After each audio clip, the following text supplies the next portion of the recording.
Olá, eu sou a Georgina Angélica. Eu sou a Paula Cardoso. E damos as boas-vindas ao Tal Podcast, espaço de conversas sem guião que aproximam experiências e histórias de vida. É nos estúdios do Expresso que recebemos o nosso convidado de hoje, o Wildes Gomes. Entre entrevistas, aeroportos e noites que nem sempre acabam quando as câmaras desligam, a vida do nosso convidado move-se entre mundos e é exatamente isso que o torna tão singular. Nasceu em Santo Tomé e Príncipe e está em Portugal desde os 4 anos. O Wildes construiu um percurso onde comunicação, identidade e cultura se cruzam com autenticidade. Jornalista, apresentador da RTP e nome ligado a Bantuman, comunica com o corpo, com a estética, com a palavra e com a vulnerabilidade. Hoje queremos conhecer o homem para além da imagem, da estética e da televisão. Olá, eu sou a Cátia Mateus e este é O Céu é o Limite, um podcast onde os líderes das empresas portuguesas conversam sobre o seu percurso profissional, os altos e baixos que enfrentaram ao longo do caminho, as ideias mais ousadas, mas também os erros e fracassos, sempre com uma boa dose de gargalhadas pelo caminho. Junte-se a mim nestas conversas, ouça O Céu é o Limite em expresso.pt ou na sua app de podcasts preferida e deixe-se inspirar. Wildes, bem-vindo ao Tal Podcast. Uau, olha, bate palmas porque essa foi das melhores introduções que fizeram de mim. Muito obrigado pelo convite. Confesso que estava expectante e há muito tempo que eu queria vir aqui. E agradeço muito o convite. Portanto, bem-vindo. Obrigado, Paula. Obrigado, Georgina. Estou contente. Obrigado. Sabes que o teu nome está na nossa lista há muito tempo. É sério? Há muito tempo, desde a altura que nós estávamos independentes, vá assim por dizer. Desde que o projeto era alternativo e ainda não estávamos nesta casa, até muito aqui o responsável, o teu grande amigo Carlos. Exatamente. Pronto, olha, fico feliz. Até porque ele falou de ti num dos muito. episódios. É verdade, falou muito bem. E falou muito bem da vossa amizade, do sobre amor. as declarações de amor que trocam. Declarações! Muitas, é verdade. Eu amo o Carlos, gosto mesmo muito do Carlos. É dos meus melhores amigos e eu acho que se eu tivesse um irmão mais velho seria o Carlos. De certeza. Mas sabes que essa verbalização do amor e dizer mesmo amo-te não é algo que faça parte dos cotidianos, menos ainda entre amigos, homens, não é? Mas sabes que eu acho que eu sou uma pessoa muito de amor porque eu também cresci muito no meio do amor. Então, para mim sempre foi muito fácil falar do amor ou expressar o meu amor com os outros. Mas claramente que na minha fase mais adolescente, adulta, é que eu realmente comecei a perceber a profundidade da palavra, do dizer amo-te, dizer amor às pessoas, e percebi realmente que isso tinha um efeito muito bonito quando se dizia e quando se dizia de forma verdadeira. Então comecei a verbalizar muito mais. E uma coisa muito curiosa que é, eu quando saí da casa dos meus pais pela primeira vez, eu tinha mais ou menos 24, 25 anos. Mentira, tinha 23 anos quando saí da casa dos meus pais e a minha mãe ligava-me todos os dias. O filho mais velho sai de casa e tal, aquela saudade de todos os dias. Ela ligava-me, falávamos todos os dias ao telefone. Então chegou uma fase que eu disse: bom, a gente fala, despede sempre normalmente, boa noite, beijinhos, porque ela ligava sempre à noite. Ela é meu pai. Beijinhos, filhos, dorme bem, até amanhã. Eu comecei a dizer: mas aqui não há qualquer tipo de afeto verbal, não é? É só beijinhos e tal. Disse: mãe, a partir de hoje, pai, vamos dizer boa noite em todas as chamadas. Os meus pais ficavam muito nervosos, começavam a rir como se eu tivesse contado a maior piada de sempre. Filha, disse: pai, mãe, a partir de hoje, boa noite, amo-te muito, filho, amo-te muito, pai e mãe. E assim foi. Mas o mais curioso é que eu dizia primeiro que eles faziam: pai, mãe, boa noite, amo-vos muito. A minha mãe e o meu pai ficavam assim: filho, e o amo-te não saía. Eu dizia: pai diz, mãe diz, olha, eu amo-te. A minha mãe dizia: eu amo-te. O meu pai nunca disse amo-te, sempre disse: eu amo a todos os meus filhos.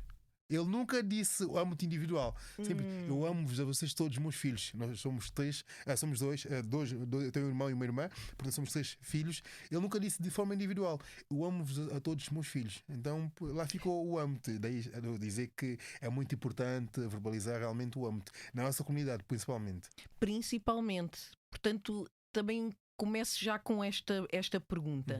O teu estilo, a tua imagem, a tua sensibilidade parecem muito conscientes. Mas até que ponto isso é uma forma de exprimir, uma forma de expressão ou uma forma de proteção? Ótima questão. Eu acho que não é uma forma de proteção, realmente é uma forma de me exprimir, mas é algo que tem ganho mais peso nos últimos anos. Eu acho que eu me tornei adulto, de verdade, após o nascimento do meu primeiro filho, do William. Já era, porque eu tenho uma filha mais velha, que é a Mara, já era, mas quando o William nasceu, eu acho que algo mudou em mim, do género, ok, agora temos mesmo que crescer mais e mais rápido, temos mesmo que ser mais conscientes do que está a acontecer.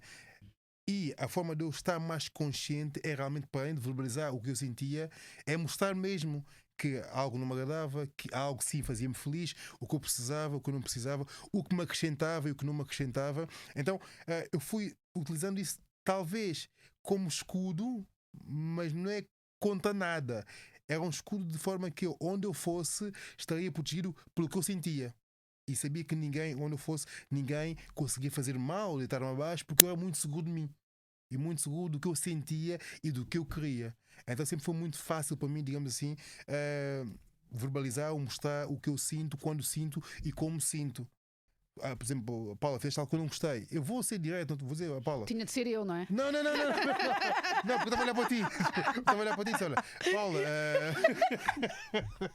Paula, disseste isso que eu não vou te enfrentar num momento, não é? Vou esperar que aquilo acabe, que seja. Que os ânimos acalmem, não é? Sim, depois eu vou falar contigo abertamente sobre aquilo que aconteceu e mostrar que eu fiquei desagradado. Acaba a pessoa também perceber e interpretar o que eu disse. E se eu perceber que há a reciprocidade, aí sim vou continuar a falar com a pessoa. Mas se eu perceber que não há, não. E nos últimos, digamos, 5 anos, eu fui impondo limites. Como as pessoas podiam fazer-me sentir. Não é? E lá está, para que realmente eu consiga estar bem comigo mesmo. Se eu perceber que onde eu estou não estou a ser bem recebido, eu vou me retirar facilmente. E não é aquela de me sentir que eu não devia estar aqui ou sentir que aquilo não me pertence. Eu tenho que sentir bem onde estou. Se eu vi que a energia é má, se eu vi que aquilo não me acrescenta em nada, eu vou me retirar. E está tudo bem. Vou-me retirar, não, continuamos amigos à mesma, mas eu para me proteger e para estar bem comigo mesmo, eu vou-me retirar. E é isso que eu tenho usado muito nos últimos anos, é eu estar bem comigo mesmo para poder estar bem com todos os outros e nos ambientes onde estou inserido. Então, não sei se é uma proteção, mas talvez um escudo. Tu falaste em 5 anos, há 5 anos, aconteceu alguma coisa que tenha motivado colocares esse travão, não é? Sim. Aconteceu uma coisa que eu não estava a esperar que fosse acontecer na altura, que me fez mudar e deu aqui um clique, que foi eu sentar-me comigo mesmo e pensar que tipo de pessoa sou. E quando tu olhas para ti e olhas para dentro, muitas vezes, se for um olhar verdadeiro, muitas vezes vais descobrir coisas que tu não gostas. Teve a ver com a pandemia? Não, foi depois da pandemia. A pandemia serviu. Foi o mote para realmente eu começar a ser mais reflexivo. Mas quando acabou a pandemia é que me deu mesmo um clique. E que eu percebi, ok, tenho que olhar para dentro. Tenho que perceber quem eu sou. Porque é que eu me encontro nesta situação, exatamente. É isso? E na altura foi a separação da mãe dos meus filhos. Ok. E eu comecei a pensar realmente, ok, que tipo de homem que eu sou? O que é que eu quero da vida? E não falo da vida profissional, mesmo da minha vida mesmo, pessoal. O que é que eu quero fazer? Quem eu sou? Como é que eu me posso encontrar? E eu confesso-vos que foi um processo muito complicado. Porque uma coisa é quando tu estás num processo, mas ainda tens uma idade que podes. Aquela entre a adolescência e a vida adulta. Mas depois, quando passas para a vida adulta, começas a pensar seriamente que tipo de pessoa que tu és. E para além disso é que tipo de pai que eu posso ser para os meus filhos. Pois. Porque tu descobriste como pessoa vai afetar diretamente a vida dos teus filhos, as pessoas que dependem de ti. E tu queres claramente, como bom pai, como uma boa mãe, passar os meus exemplos. E já disse isso e vou voltar a repetir. As crianças são esponjas. Elas recebem tudo o que tu dás. Eu que só quero dar boas coisas aos meus filhos.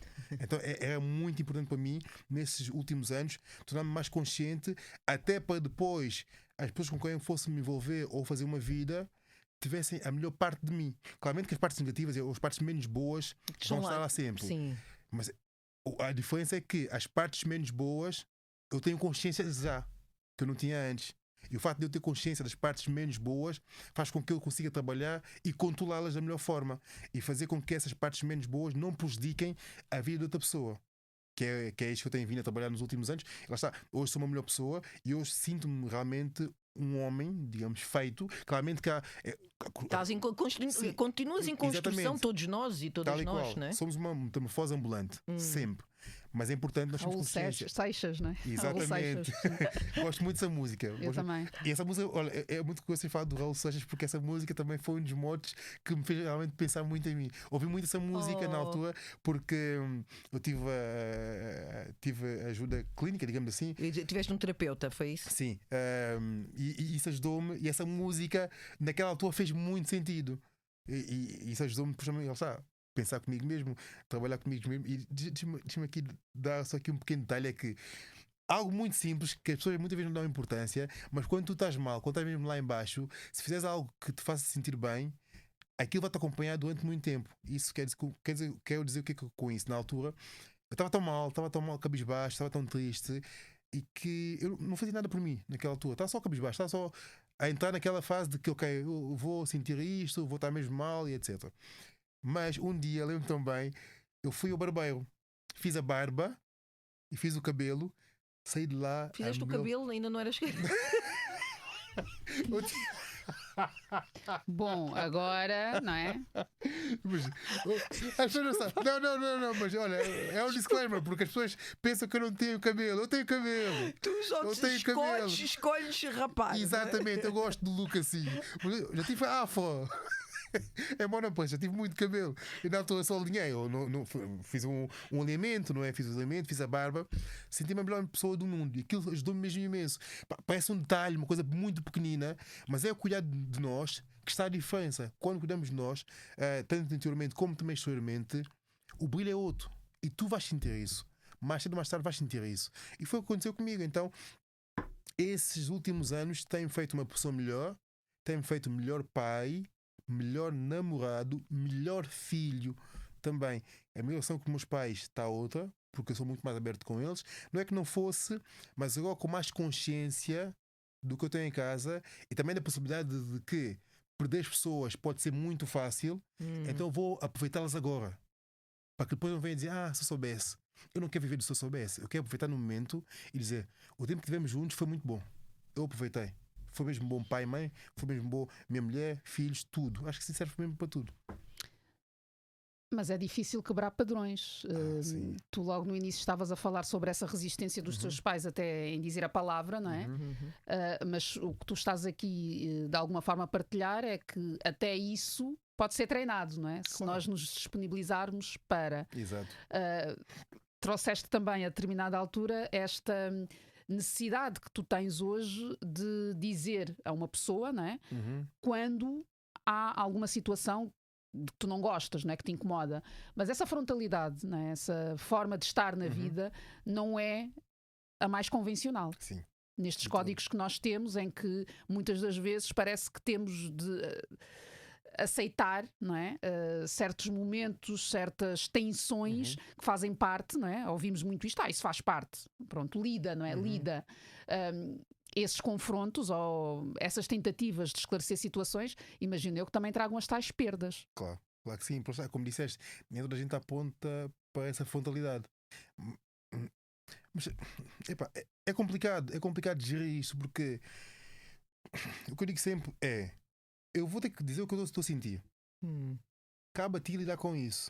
Mas eu vou dizê-lo da melhor forma possível. Lá está. Não vou ser frontal e dizer, não gostei daquilo que fizeste, Paulo, odiei, Paulo. Não, calma. Eu vou explicar o que é que aquilo me fez sentir, para que também a outra pessoa possa conseguir refletir. E eu até peço muitas vezes, não me digas nada agora. Tipo, reflete no que eu te disse e vê se o que eu te disse faz sentido. Claro. E depois fala comigo. Não é no calor do momento. Eu disse-te isto, amigo, disse-te isto, pensa, reflete e vê se consegues perceber se eu tenho razão ou não. E depois aí falamos. Até para evitar essas perdas. Porque eu acho que ninguém quer perder ninguém, não é? Eu acho que ninguém quer perder ninguém. Então, se podemos falar da melhor forma possível, só haver comunicação boa e atenta, porque é isso que falta muito hoje em dia. As pessoas falam, mas não têm atenção no que estão a dizer ou o que estão a ouvir. Nem estão a escutar como deve ser. É isso, disseste a palavra certa, escutar. É que nem ouvir, é escutar. As pessoas estamos num mundo tão acelerado, não é? Que as pessoas não têm tempo para se ouvirem umas às outras. E para mim é mesmo muito importante haver uma comunicação boa, a começar dentro da minha casa. Porque se eu conseguir comunicar bem na minha casa, fora vai ser muito fácil. Não é? Porque eu acho que em casa é o mais difícil, porque estás com a tua mulher, estás com os teus filhos, estás com os teus pais, e nem sempre é fácil comunicar com quem nós mais gostamos. E se conseguimos falar com as pessoas que mais gostamos, que é muito mais difícil, muito mais frágil, lá fora eu acho que acaba por ser, como se diz na gíria, peanuts. Não é? Eu acho que é muito isso. Mas a frontalidade faz parte. Agora, é a forma como nós falamos com as pessoas é que vai mudar tudo, é que vai mudar o rumo da conversa.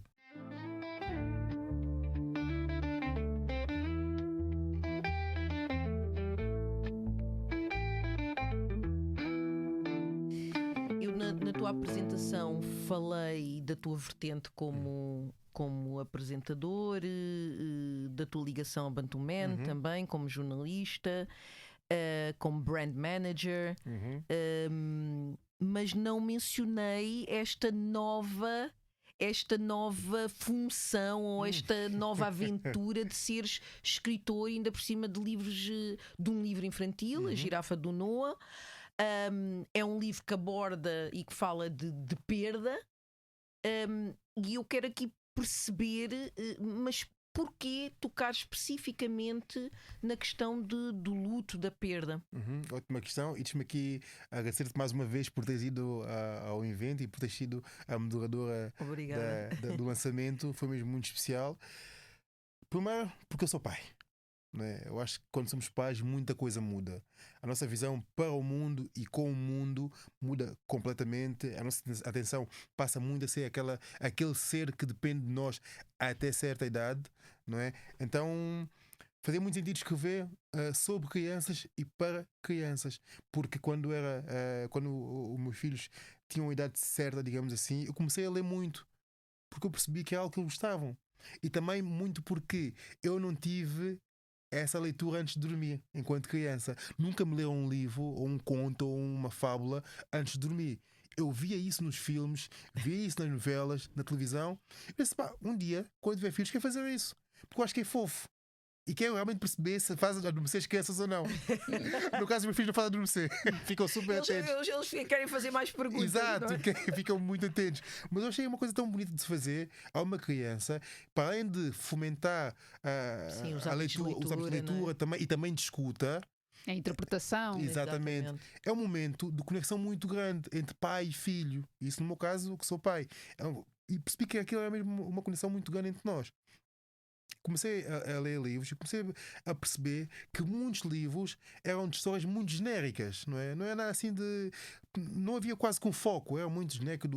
É muito falado sobre o que já existe, o que todo mundo sabe que existe e que há.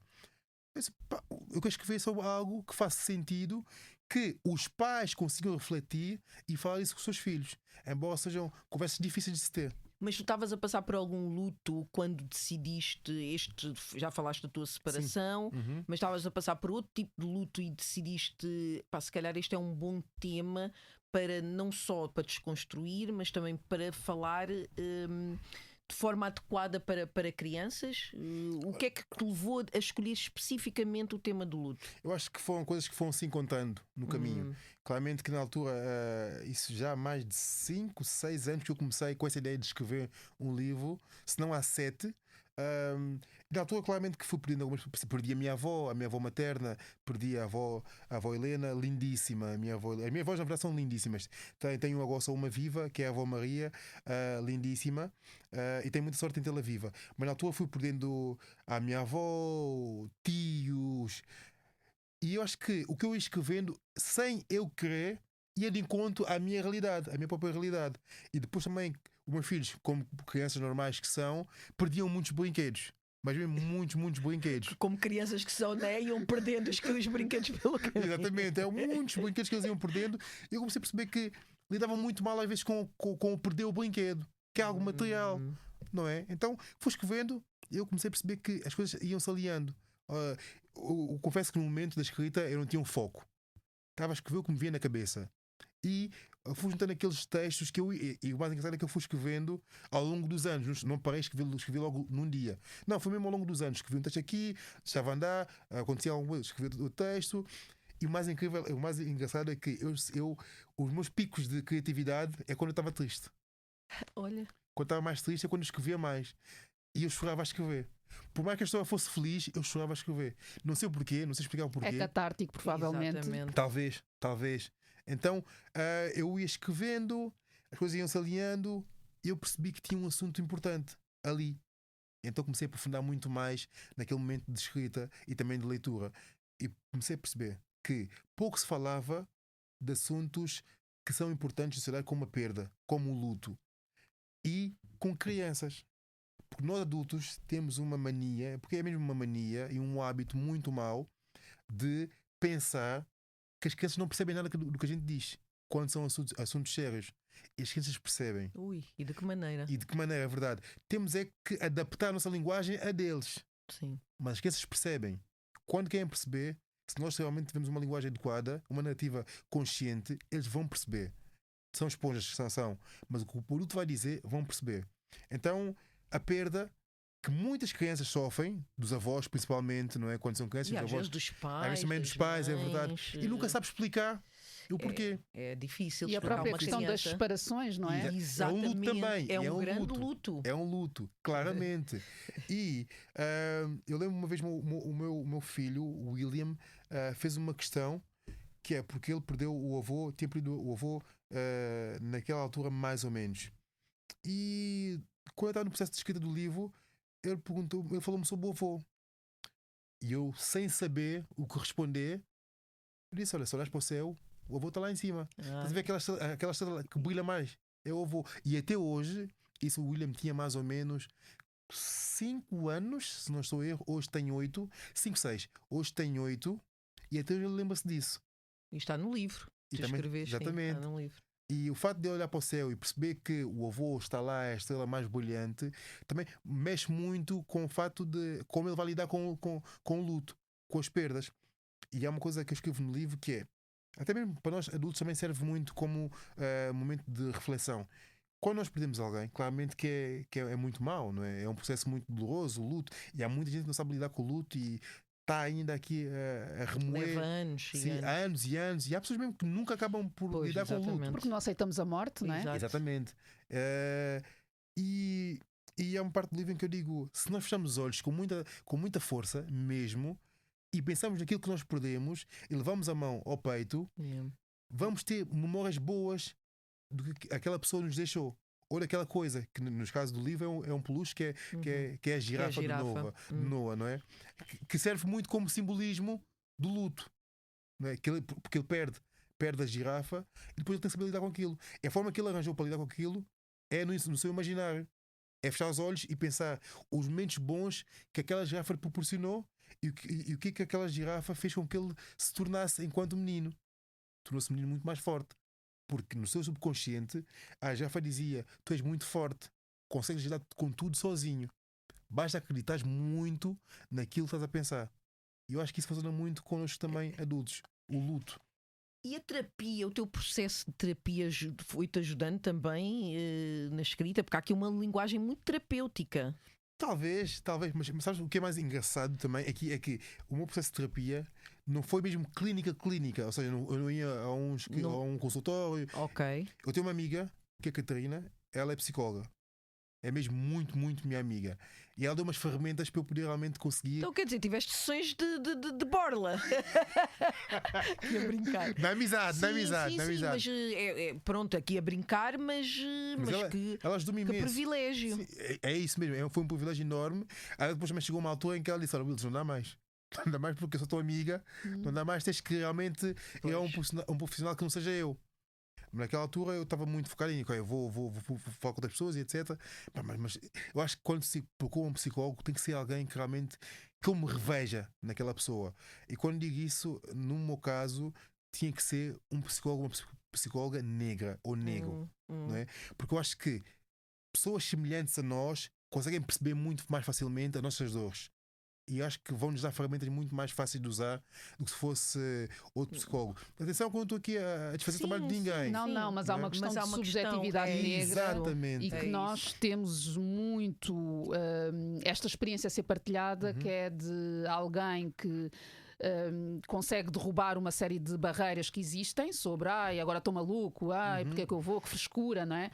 Vou procurar apoio psicológico, e quando dão esse passo em contexto de consultório, o que recebem não é a melhor resposta quando se está a partilhar alguma situação que tem que ver com a violência racial, não é? Isto acontece a todas as pessoas, tenho certeza, pronto, há uma desvalorização da experiência que levou também a que surgissem uma série de propostas que estão direcionadas para as comunidades negras. Não tem que ver com exclusão, com segregação, mas tem que ver justamente com até o fato quando nós pensamos no que é que se estuda, não é? Quando se está a estudar psicologia. Exatamente. E que não, muitos dos nossos traumas, enquanto pessoas negras ou afrodescendentes, acabam muito por vir de casa, de um contexto muito cultural e de comunidade. É o trauma geracional, portanto passa de geração em geração. O não ser capaz de dizer eu amo, também há toda uma explicação. O não ler as histórias para os filhos à noite. Quer dizer, como é que conseguiam se estavam esgotadíssimos? Exatamente, é verdade. Trabalhado desde manhã cedo, chegam a casa tarde, ainda têm que cozinhar. Não era porque não desejavam fazê-lo, mas era porque não tinham forças. E também de referências, não é? Porque conforme tu estavas a partilhar, quer dizer, tu já cresceste com isso, a observar isso, quanto mais não seja nos filmes e nas novelas, não é? Claro. Isso cria-te um imaginário, não é? E depois queres claramente replicar aquilo. Mas isso também para dizer que eu acho que é muito importante nós procurarmos realmente apoio psicológico quando percebemos que necessitamos. Não é quando percebemos, eu acho que todo mundo devia fazer terapia. Na verdade. Eu acho que podíamos ser todos melhores humanos se nós realmente tivéssemos um momento de terapia por cada indivíduo que está aqui nessa terra. O mundo seria bem melhor. Seria bem melhor. Então, eu acho que o que me ajudou mais no processo de escrita foi eu estar mais consciente de tudo à minha volta e conseguir realmente lidar com as coisas da melhor forma. Eu era uma pessoa muito explosiva. Tu dizias algo que eu não gostava, não parece, mas eu era muito explosiva. Quer dizer, era muito naquela defensiva, não é? Dizias algo que eu não gostava, eu tinha logo que atacar. Eu não posso ser assim, é impossível. O quê? Eu sou assim, eu falo-te mal, é impossível. Mas isso mesmo no contexto geral. Mas era explosivo quando te estavam a apontar algum tipo de. Sim. Quando era uma crítica que tu não gostavas, é isso? Exatamente. Eu não estava habituado a lidar com isso. Eu acho que agora, na fase adulta, é que, por isso que eu digo que é importante nós sermos conscientes de nós mesmos. Estando consciente de mim, é muito difícil as pessoas me apontarem uma coisa e eu explodir. Porque, como eu disse há pouco, eu vou ouvir e vou refletir e perceber se o que aquela pessoa diz faz sentido ou não. E vou lidar com aquilo da melhor forma possível. Agora, ser explosivo hoje em dia é algo que eu não consigo ser. Claro que posso ter os meus momentos, não é? Mas são momentos que duram muito pouco tempo. Tens muito mais autocontrole. Exatamente. E há uma coisa que eu faço muito hoje em dia, que é o pedir desculpa quando eu percebi que estou errado. Isso no geral. Pode custar pedir desculpa às pessoas, mas se eu sei que eu fiz algo mal, que de alguma forma prejudicou aquela pessoa ou fez sentir mal, eu vou falar. E isso começou muito primeiro com os meus filhos, porque nós poucas vezes dizemos desculpa aos nossos filhos. É uma verdade muito plana. Ninguém, ou quase pais nenhum, dizem desculpa aos seus filhos. Então é algo que eu tive que aprender, porque eu percebi que são crianças que percebem o que eu digo muitas vezes, e aquilo pode afetá-los quando eu digo algo que não gostam, ou quando digo que fizeram algo mal, mesmo quando eu não tenho razão. Então isso não pode ser assim. Se eu venho de um seio familiar onde tive o privilégio de ter conversas com os meus pais, também quero replicar isso com os meus filhos. Por exemplo, mais o meu pai sempre foi aquela pessoa em que, ok, algo está errado, vamos conversar. Como é que podemos mudar isso? Eu estou aqui para te ajudar. O meu pai sempre foi muito assim. Muito mesmo, porque a autoridade em casa era o pai, não é? O pai africano, aquele que só dá um olhar e ficas logo com medo, e etc. Congelas logo. Congela logo. O meu pai sempre foi muito assim, muito rígido, mas não de forma negativa, porque eu queria que realmente nós tivéssemos um futuro completamente diferente do dele e conseguíssemos se ingrar na vida. É algo que o meu pai me dizia sempre: Willis, tu tens as ferramentas que eu nunca tive. Exato. É que não só ferramentas educacionais, académicas, mas também sociais. Podes ser um ser melhor que eu. E é isso que eu quero para ti. Então vou sentar contigo e vou conversar para percebermos o que é que podemos mudar aqui. Senta comigo, fala comigo. Pode dizer muito isso, fala comigo. O que é que podemos mudar? E pá, eu ouvindo isso e crescer com isso, fez-me também ter essa consciência de pai, de sentar com meus filhos também e dizer: olha, filho, o pai teve errado aqui, desculpa, magoei-te?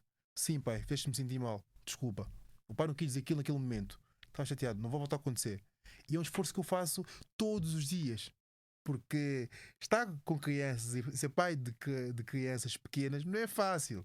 E agora tens também tens uma filha, uma Nala. bebê. Portanto, tens 3. Tem 4. Tem 4. Tem a Mara, o William, o Noah e agora a Nala, que tem 10 meses. Exato. 10 meses. Parabéns. Obrigado. Quase a fazer parabéns ano. que se diz, não é? É, acho que sim. Eu acho que sim. Parabéns. Não, é que eu tenho um amigo que pergunta sempre se é para dizer parabéns. Eu acho que sim. É para dizer. Estava aqui no meu momento Paula Nonsense. Tranquilo.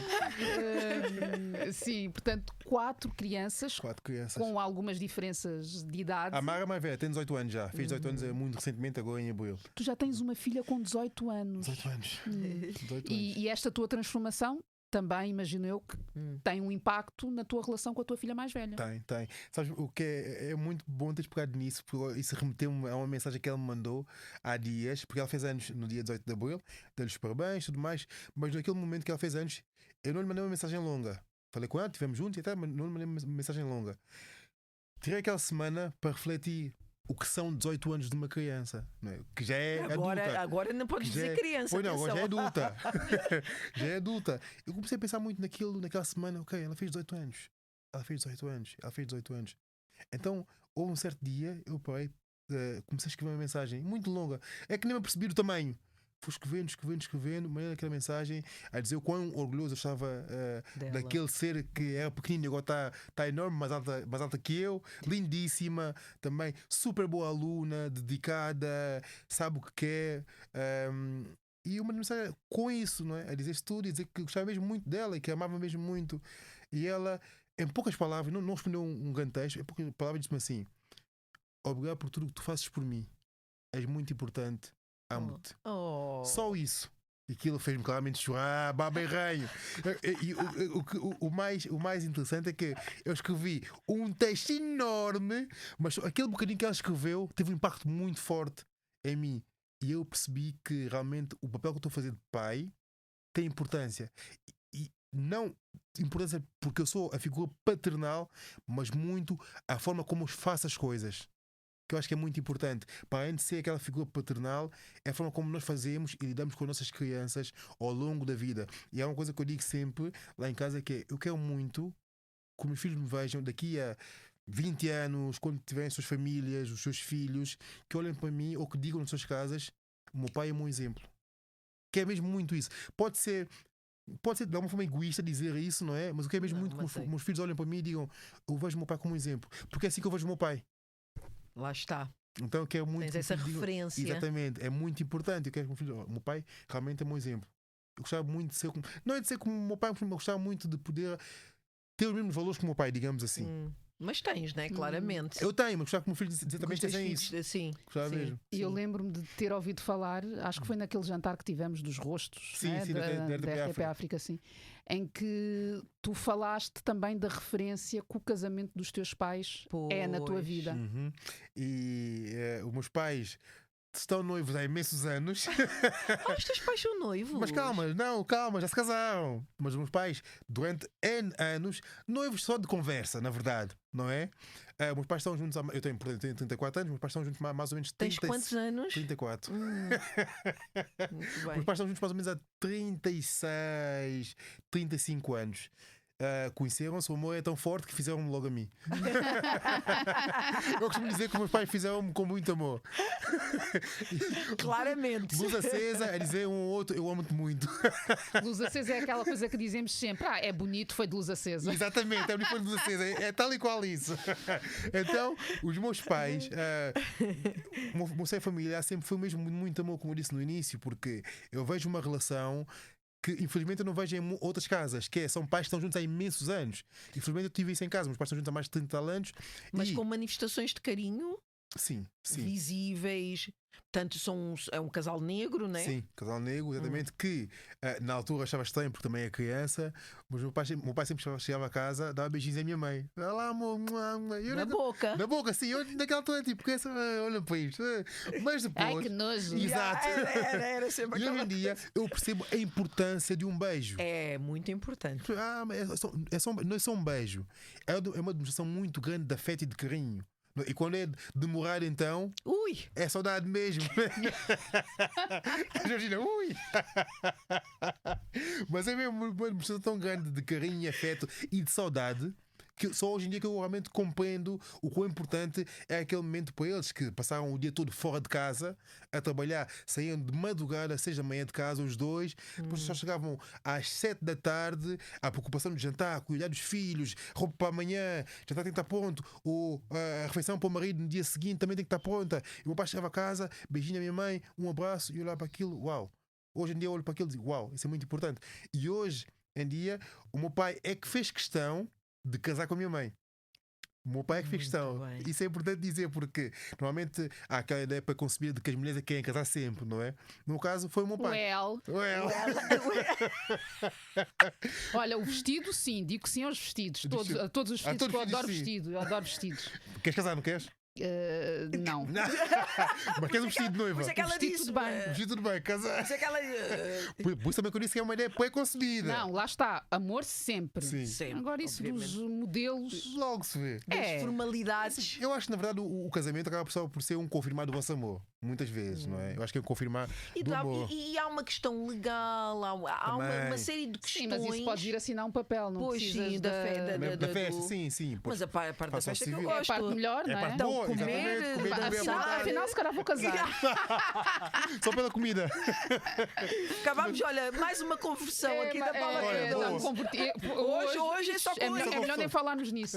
A primeira conversão foi daquelas que me vai doer um bocado, mas vamos lá. Mas vamos, ponto. E o meu pai pediu a minha mãe em casamento no dia que ele fez anos. No dia 11 de novembro. Foi há 2 anos atrás, se não me engano. 11 de novembro, dia de Panda. Independência da Angola. É verdade, sim senhor. Ai, mentira, papá, desculpa, dia 7 de novembro. São muitas datas já. Olha a importância que a independência de Angola tem para ti. Já viste, não é? E estou aqui a falar da Dipanda. O meu pai é dia 7 de novembro, porque eu sou 7, minha irmã é 7, o meu pai é 7. E hoje é dia 7. Hoje é dia 7. Ai, vocês são todos 7. Eu também sou 7. Ela também é 7. Do 7. Ela é 7 do 7. O 7 de janeiro. A minha irmã é 7 de março. E o meu pai é 7 de novembro. O 7 é mesmo um número importante na vossa família. Eu gosto muito do número 7. E pronto, e olha, estás a gravar connosco dia 7. Esta gravação está a acontecer no dia 7 de maio. Portanto, há 2 anos o meu pai pede a minha mãe em casamento. Claramente que eu organizei tudo. E o que eu achei. Com pedido e tudo. Foi com um pedido. Nos anos dele, ele ajoelhou-se e fui eu quase que eu escolhi o anel. Porquê? Porque o meu pai liga-me, o meu pai está emigrado em França já há uns 4 anos, e ele liga-me. Eu achei aquilo foi dos momentos talvez mais importantes da minha vida com o meu pai, porque ele liga-me quase que para pedir autorização para pedir a minha mãe em casamento. 30 anos depois, ele liga-me muito nervoso, porque percebi na voz dele que estava nervoso. Filho, posso falar contigo? Posso. A Georgina vai chorar. Eu acho que vou chorar mesmo. Isso é tão bonito. Ele ligou-me. Pai, nós estamos sempre. Ele liga-me, então, senhor Wildes Gomes, como é que estamos? Eu digo, senhor António Gomes, como é que estamos? Estamos bem. Eu sempre que eu pergunto como é que ele está, ele diz-me assim: eu já nasci bem, então estou sempre bem. É a fase dele desde sempre. E ele pensava da conversa fora, sem ter um objetivo da conversa. Depois achar aquilo muito estranho, porque o meu pai normalmente falamos ao telefone muito pouco tempo, 5 minutos no máximo. Está demorado. 5 minutos é bastante ainda. Pois. É um bocadinho, né? É. Então, eu estava devagar e disse: papá, o que é que se passa? Bem, filho, sabes que gosto muito da tua mãe, não sabes? Eu disse: sim. Gosto muito de vocês também, vocês são a minha família, dou-vos muito valor, são tudo mais importante que eu tenho na minha vida. Eu disse: sim, tu também, para nós. Olha, eu acho que está na hora de casar com a tua mãe. Eu disse: então. Já são 30 anos juntos, acho que vamos então formalizar isto. Eu disse: ok. E eu preciso que tu me digas o que é que tu achas disso. Eu disse: pai, eu já a lagrimar, disse, pai, muito feliz, mesmo muito feliz por estares a tomar essa decisão hoje. Já passaram 30 anos de relação, têm 3 filhos, então acho que sim. Então, ok, então obrigado. Vou pedir que sejas tu a escolher o anel porque eu estou fora, estou aqui em França, então deixei tu a fazer tudo. Vou comprar uma viagem surpresa para o meu jantar. Não, na verdade, vou comprar uma viagem para o meu jantar. Vou dizer à tua mãe que é só o meu jantar, que eu quero celebrar com vocês. Organizas tudo e fazemos acontecer. Disse perfeito. Comprou viagem, eu te o anel, mandei-lhe fotos, gostou muito. Filho, tu é que mandas, tu é que sabes. Não precisa nada disto. Comprei o anel. No dia de jantar, jantamos no restaurante com toda a família, amigos também. Jantamos, tudo bonitinho e tal. Depois, no final de jantar, havia um tapete vermelho, sim, um tapete vermelho, um carro com balões e flores e tudo mais, música, que é uma música deles, da minha mãe, na verdade, que ela gosta muito. Puseram a tocar, minha mãe, o que é que se passa? Ela começou ali a sentir sim, que. O que é que se passa aqui? Eu dou assim de lado o anel ao meu pai e ele a chorar, parecia uma criança, super nervoso, a chorar, ajoelha-se e pega no microfone. Eu não costumo falar, depois não, pai, tens que usar o microfone. Deu-lhe o microfone, tinha lá o microfone. Ele começou a falar, a chorar imenso. Estou contigo, minha mulher, há muitos anos. Só tu sabes o que nós passamos juntos, a pessoa que tu és para mim. Se não fosses tu a ser o meu pilar, eu não sei que tipo de homem eu seria hoje em dia. É muito importante, deixa-me filhos lindos, uma casa, deste-me um lá. Então acho que é o momento certo para te pedir em casamento. Quer casar comigo? A minha mãe não se conseguia conter. Também é shows para aqui, é shows para ali, é já a cabeça. Ai meu Deus, ai meu Deus, ai meu Deus. Depois, ela também achou muito, muito, muito chorosa. Diz: sim. Lá aceitou. Foi um momento muito, muito bonito. Então é bonito ver que o amor, após tantos anos, ainda está vivo. E há vontade de fazer com que esse amor se mantenha vivo. E o romantismo também, porque essa ideia de que quando estamos numa outra fase da vida, mais velhos, é como se isso não tivesse importância. E tem importância em todas as fases da vida. E celebrar o amor, a união, as pessoas que ficam juntas tanto tempo, obviamente não tiveram só momentos bons, há muitos momentos menos bons à mistura. E eu acho que é mesmo muito bonito, depois de toda essa trajetória, casarem-se essa celebração. Portanto, temos estado aqui a falar e claramente percebe-se o impacto da família. Sim. Na tua construção como homem negro. Já falaste também que tiveste uma possibilidade que o teu pai não teve, não é? De prosseguir os teus estudos, de ir para a universidade. Tu estudaste comunicação, não é? Mas primeiro estudei Direito. Tu primeiro estudaste Direito? Isso é uma coisa que pouca gente sabe. Mas, ok, por causa, mais uma vez, aquela ideia pré-concebida de que um filho africano tem que ser doutor. E tem que estudar Direito, Economia, exatamente, ser médico. Ou ser médico. Então eu muito com essa ilusão de que a minha comunidade, a minha sociedade naquela altura me dava, não é? As ferramentas que me davam naquela altura era só mesmo isso. E as informações que eu ia vendo à minha volta era só isto. Até porque também, eu lembro-me tão bem, no 9º ano, quase não, empurrou-me mesmo. A diretora de turma naquela altura empurrou-me muito para um curso profissional. Claro, pois. E disse mesmo assim: olha, Wills, de acordo com os testes psicotécnicos, tu és muito bom aqui. Num curso profissional. Animação cultural. Exatamente. Animação sociocultural. Somos todos excelentes. Não, eu não, porque eu sou bem mais velha do que tu. Ainda não havia isso. Ainda não havia essa via profissionalizante. Pois, foi o que me encaminhou na altura. Tu és muito bom para isso. Eu sou muito alegre, muito comunicativa, faço com toda a gente, muito bem. Animas muito bem aqui a turma, eu vejo as vossas conversas, as vossas dinâmicas. Então, como fizemos aqueles testes, correu muito bem. Tu és mesmo bom para a animação sociocultural. Talvez com falta de conhecimento, consciência. E estás a confiar, é alguém. Sim, não é? É um adulto. Exatamente. E está a falar em testes que tu foste fazer e que dão resultado. Exatamente. Eu estou a confiar num ser superior a mim, não é? Naquela academicamente falando. Olhavas assim. Ok, então você está a dizer a razão. E depois eu passei isso aos meus pais. E eles também, pois, talvez então ele tenha razão. Então fui por 12º, fiz o meu 10º, 11º, 12º num curso profissional que na verdade eu até gostei. até gostei. Fizemos depois uma prova de aptidão final. Sim. Tens de fazer a apresentação de trabalho e tal. E tive uma ótima nota. E aquilo até podia correr bem, eu até podia trabalhar com isso. Mas eu comecei a pensar: pá, o meu pai disse: Wills, acabaste, mas eu acho que poderia ser uma boa ideia ir para a faculdade. Eu comecei a pensar nisso, pá, tem razão. E ele disse: mas tem que ser algo realmente em que possas trabalhar. Eu disse: ok, vou para direito. E ele disse: é isso mesmo. Pois. Eu disse: ok. Porque na minha altura também, a ideia que eu tinha é que ser uma pessoa comunicativa, como eu sempre fui, e o que eu gostava de fazer, o que eu gostava de fazer?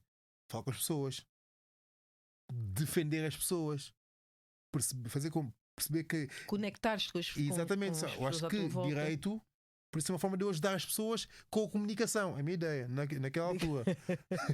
Que, pá, não faz muito sentido. Faz e não faz sentido ao mesmo tempo. Não é? Porque os advogados estão lá para falar e defender os casos. Não é? É comunicação. Então vou para direito. Fui para direito. Fiquei lá meio ano só. Porque eu percebi que não tinha nada a ver comigo. E direito daqueles cursos que, ou amas ou odeias. Não há meio termo. Tens de gostar muito daquilo ou não gostar de todo. Epá, eu estava lá e disse: eu não amo isto. Eu estou a fazer isto. Eu estou quase a empurrar isso com as calças. Com o rabo, e ainda por cima ainda tinhas mais não sei quantos anos pela frente. Exatamente. Epá, eu comecei a perceber: não, isso tem para mim. Eu até tive, na altura foi como disseram, eu não sei se vai de encontro à realidade ou não. Eu tinha 12, 13, 12, é menos em direito. Eu disse: até não está mal para direito. Eu disse: mas eu não quero fazer isto. E a minha turma era uma turma em que havia pessoas que estavam lá também não porque gostavam daquilo, mas muito pelo brasão no dedo do anel. Muito de que eu tenho que estar aqui porque o meu pai é advogado. E não gostavam daquilo. E aquilo tornava-se um ambiente muito mau para se conviver. Aquilo começou-me a deixar muito em baixo. Exatamente. E eu percebi que aquilo não é para mim. Eu não vou estar a fazer algo esforçado. Porque eu vou acabar isto, até posso acabar com uma boa nota e posso até realmente ser advogado, mas eu vou estar a fazer aquilo sem amor. Ou seja, não vou trabalhar como eu gosto. E tinha um amigo meu que é o Délcio, que mora em Angola agora, tem um negócio em Angola, e ele na altura estava até a comunicação social. Mas puto, por que não fazes comunicação? Tu falas bem com as pessoas, mano. Por que não fazes isso? Eu disse: pá, não sei, acho que estou aqui bem direito, embora não goste, acho que vou fazer isto. Mas não, tipo, pá, tenta só fazer 1 ano 0 na faculdade na Lusófona e vês que gosto daquilo ou não. Eu disse: pá, boa ideia. Eu anulei a matrícula na clássica. Tu ainda entraste na clássica? Estive na clássica e tive ainda o professor Marcelo Rebelo de Sousa. Foi o meu professor, o professor Marcelo Rebelo de Sousa foi o meu professor, que não dava aulas na altura já, os assistentes é que davam as aulas por ele. Era o regente da cadeira. Exatamente, eu só ia lá quando ia conhecer os alunos pela primeira vez e em algumas frequências. Aliás, era muito boa sorte, etc, etc. Depois ia-se embora a sua vida. Andei a matrícula, disse aos meus pais, pai e mãe: olha, vou mudar de curso, vou ficar 1 ano se calhar para perceber realmente o que eu quero fazer, mas vou abandonar este curso. Não me disseram que ficaram tristes, mas eu percebi nas expressões faciais que ficaram tristes, sim. Sim. E isso porque também naquele meio ano eu também decidi trabalhar, porque eu quis ser independente financeiramente. Claro. E o meu pai fazia um esforço muito grande, que é: o meu pai trabalhava, chegava cá no final da tarde, eu entrava nos Correios de Sacavém, trabalhava de madrugada, entrava às 11 da noite e saía às 7 da manhã. Então, eu estudava à noite na clássica. Quando eu entrei, eu não tinha média. Então eu ia fazer aquele ano quer dizer, que é o ano 0, se não me engano, que depois no próximo ano, eu ia ter a média suficiente para poder realmente frequentar o curso de forma normal, entre aspas. Então, naquele meio ano, eu trabalhava à noite, eu estudava das 6 da tarde até às 10, se não me engano. O meu pai ia-me buscar à faculdade, ia-me levar ao trabalho e levava-me também a refeição por fazer. Ou seja, o meu pai cansado, já às 7 da tarde, tinha que também se despachar para depois, às 10 da noite, estar na porta da faculdade para me apanhar, para levar para o trabalho e dar-me a minha comida, a minha refeição. Grande apoio. É que foi um meio ano todos os dias assim, de segunda a sexta. E quando eu perguntei-lhe que aquilo Ele quase que foi, pá, então fiz esse trabalho em vão, Claro. basicamente. Mas depois de eu ter entrado no curso de comunicação, ter acabado, posso estar a ser um pouco egoísta a dizer isso, mas eu acho que meus pais não acreditavam em mim até realmente eles verem algo palpável. Claro. Depois de acabar o curso, já escrevia para Bantu Man, mas eles não viam aquilo como realmente um trabalho de verdade. Eles diziam, ok, escreves para isto, ok, interessante, mas e dinheiro que é bom? E E eles liam-te? Não, nunca me leram, até hoje nunca me leram.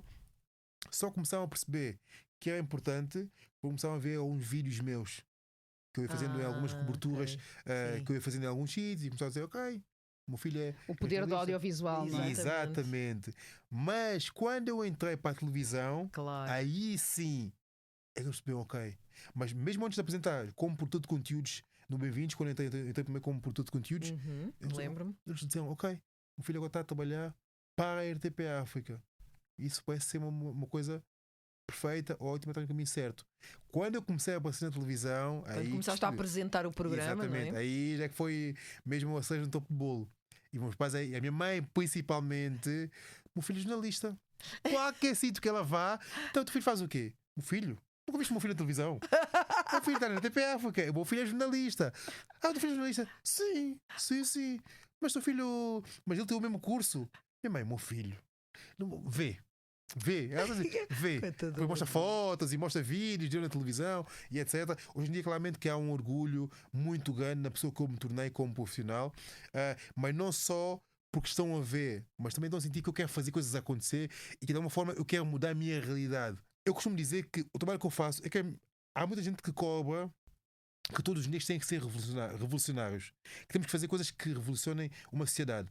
E muitas vezes o que já fazemos já é revolucionário, não é? Eu acho que o fato de eu estar na televisão já é um ato revolucionário. De eu abordar os temas como eu abordo na escrita já é um ato revolucionário. Eu acho que o fato de meus pais perceberem que a vontade minha é mudar as coisas, ou pelo menos tentar mudar, já ficam felizes. Mas isso só hoje em dia, porque antes não, antes não acreditavam. E é verdade. Hoje em dia já olham para mim com outros olhos. E eu fico mesmo muito feliz por ter pais que incentivam muito o que eu estou a fazer e acreditam muito no meu potencial enquanto filho, enquanto marido, mas sobretudo enquanto profissional que quer fazer as coisas mudarem.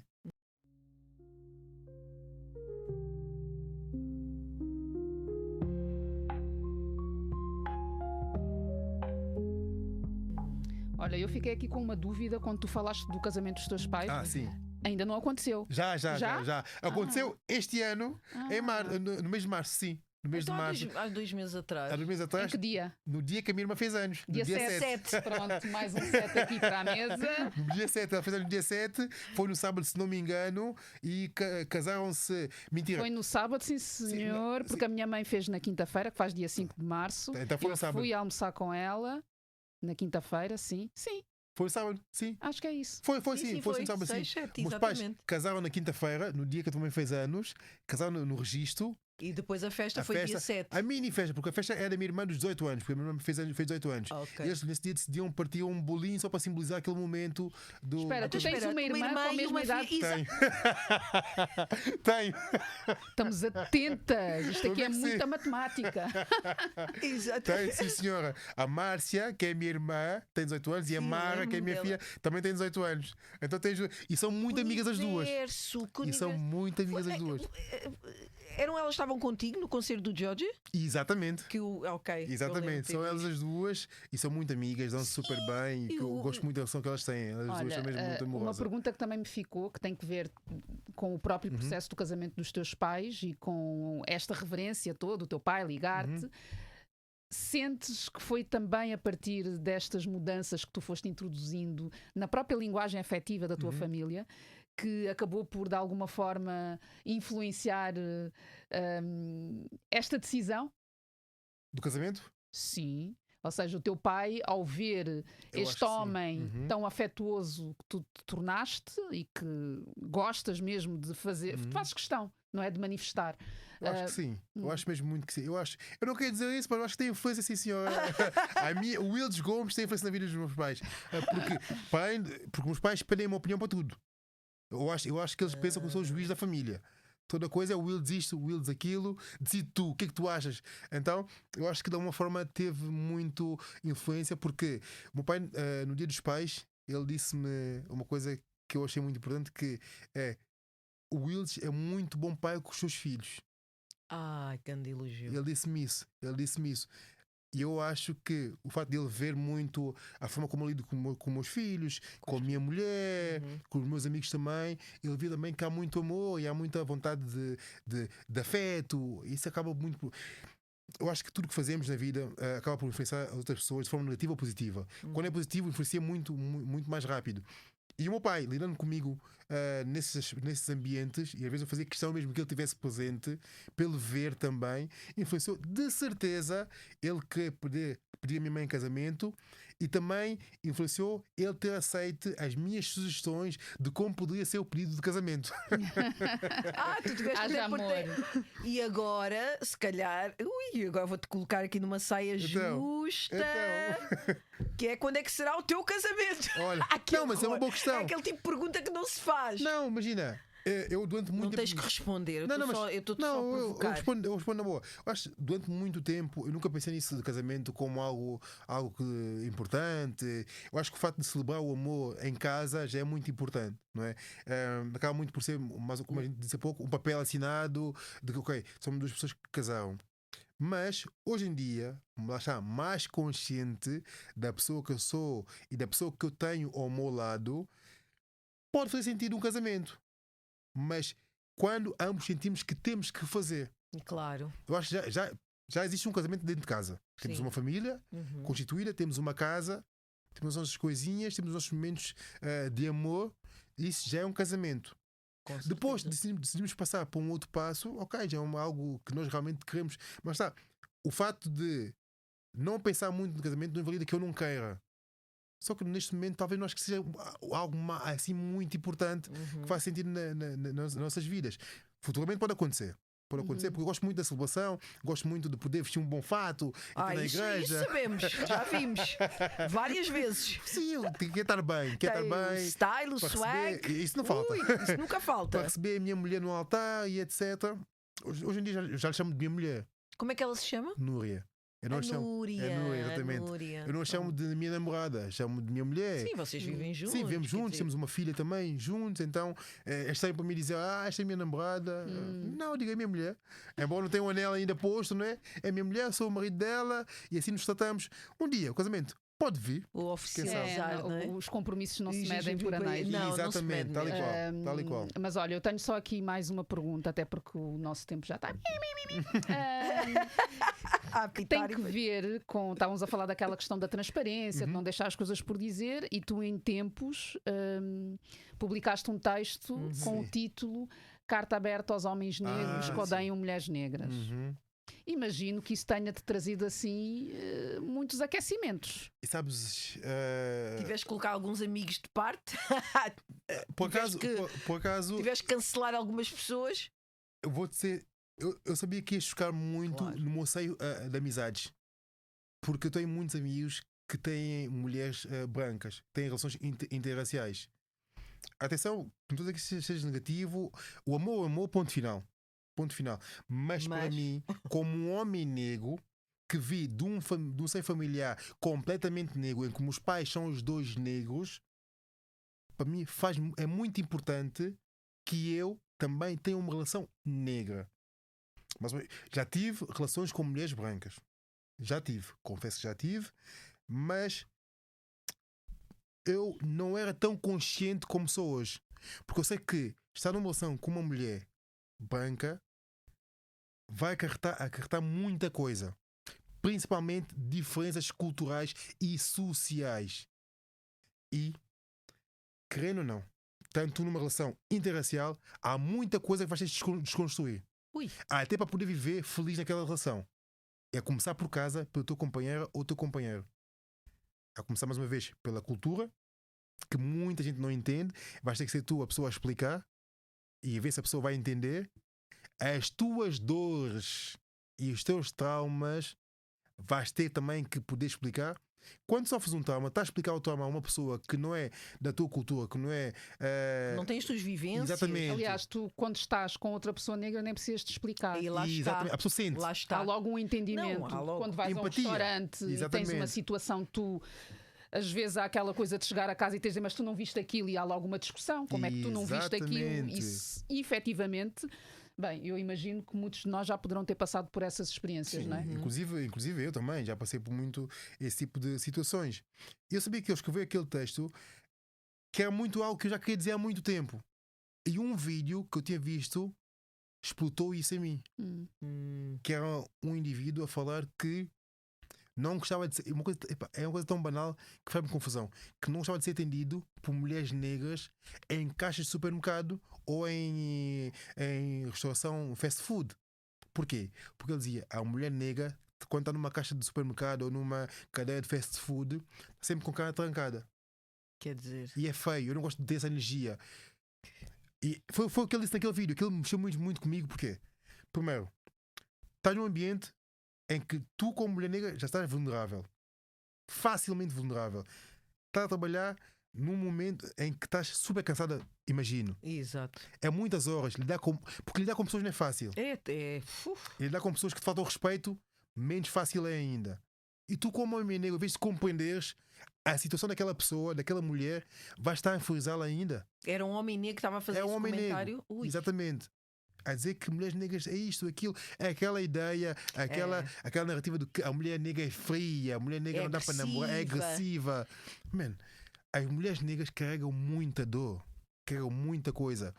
E há uma frase que eu termino o texto que é: ser negro numa sociedade em que já nos apaga, só por si já é um ato de resistência. Mas amar e defender e proteger uma mulher negra é um ato de revolução. Exatamente. E é mesmo.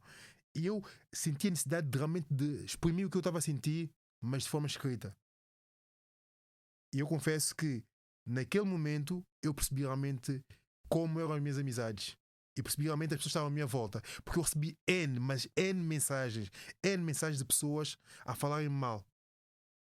A dizerem que Tocaste ali num botão. É um nervo. É um nervo. É uma questão fraturante. Com exatamente. certeza. E principalmente de homens negros que tinham relações interraciais. Como é óbvio. Sentiram-se. Foram tocados. Sabes aquele exercício que tu fizeste com a tua amiga que é psicóloga, não é? Exato. Que é porque é que te sentes assim, não é? Que também foi um exercício que eu fiz logo no início. Exato. As primeiras incursões em terapias é logo o que te dizem. Se alguma coisa te tira do sério, Exato. é porque tens ali algo para resolver. Exatamente. Não é o outro, és tu. Exatamente. E este tens claramente que muita gente comentou ou mandou mensagem, tem muita coisa por resolver com elas mesmas. Porque se eu escrevo um texto em que eu falo que realmente há homens negros que odeiam as mulheres negras que falam isto, aquilo, aquilo outro, mano, tu olha para ti. Claro. Não vai falar comigo a dizer porque tu és maldoso, não viste escrito nada disso. Eu sei, como assim? Eu estou a escrever algo que eu realmente sinto e que eu sinto que é verdade. Agora, e o que eu tenho observado. Exatamente. Agora tu olha para ti e reflete e pensa-se que o que eu estou a dizer é verdade ou não. E houve muita gente que eu olhei para aquilo e não respondi. Simplesmente porque não quero estar a ter essa energia de estar a perder o meu tempo a explicar algo que está explícito no texto para uma pessoa que fingiu não perceber. Não, os próprios ali que vieram das mulheres. Porque será? Exatamente, porque será. E é muito triste para mim. É algo que eu tenho já percebido ao longo dos tempos. É mesmo muito triste ver mulheres negras a dizer que não conseguem encontrar um homem negro para fazer vida. Olha, eu e a Paula estávamos lá fora a falar sobre a solidão da mulher negra. Exatamente, é que é mesmo. É algo muito real. É muito real. Eu acho que nós, homens negros, temos de ter consciência da forma como tratamos as nossas mulheres e temos consciência de que a forma como estamos a tratar as nossas mulheres é a forma como também os nossos filhos podem tratar as suas mulheres, as suas filhas e etc. E outras mulheres negras, e como encaram e como veem, como se sequer consideram estar numa relação. E há desculpem, mas só para mesmo terminar, eu já tenho falado sobre isso, a minha visão sobre relações interraciais e principalmente a minha visão entre duas pessoas negras construir uma vida, ultrapassar os seus traumas juntos. o conseguirem olhar uma situação que é claramente muito, muito agressiva e trocarem olhar e os dois já comunicaram e perceberam que, bom, tu percebeste, eu também percebi, e conseguem-se apoiar um ou outro nessa jornada de vida. Há um poder toda sobre black couples, black power. Acho que há uma coisa muito, não é acho, acredito mesmo, é como se estivéssemos a curar um trauma geracional muito, muito profundo. Mas pronto, olha, Wilson, vamos ter que continuar esta conversa depois da gravação. Muito, muito obrigada por aqui estares a sentar e a conversar e a revelar tanto sobre ti. O amor entre pessoas negras é a derradeira luta de libertação. Exatamente. Ai, que bonito, senhora Paula Cardoso. Mesmo muito verdade. E atenção que quando falamos que black couple é importante existir, não estamos aqui a dizer que somos contra casais interraciais. Não é disso. Não é nada disso. É a disso. libertação de uma série de padrões. Exatamente. Não é? Que sejam relações conscientes. É só isso que eu digo. Bora. Mais nada. Muito obrigada. Obrigado. Grata. Gostei muito. Este episódio tem gravação de Gustavo Carvalho e sonoplastia de Tomás Delfim, fotografia de José Fernandes, capa de Tiago Pereira Santos e música original de Pedro Bernardino e Wilson Twice. A coordenação é de Joana Beleza e Yuri Lopes Pereira e direção de João Vieira Pereira. Eu sou a Paula Cardoso. Eu sou a Georgina Angélica. E voltamos na próxima semana. Até lá, sigam-nos nas redes sociais e subscrevam a nossa newsletter em www.otalpodcast.com.